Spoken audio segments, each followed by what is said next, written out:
How to fix Google Chrome not working. Hi everyone, I'm here to assist you today. Without any delay, let's jump right in. Open your PC or laptop.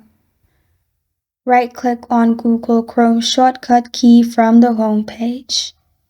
Then click on Open File Location.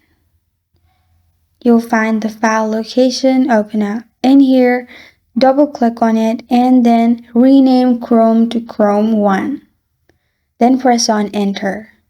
After you have done that, right-click on Chrome 1 and click on Send to. Desktop Create Shortcut.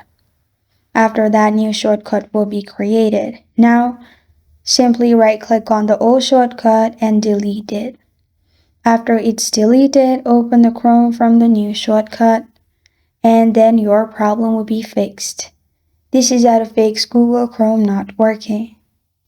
Thank you for joining me today. If this video helps you out, please leave a like and subscribe for more. Got a question or want to suggest a topic? Comment below. Thank you for watching.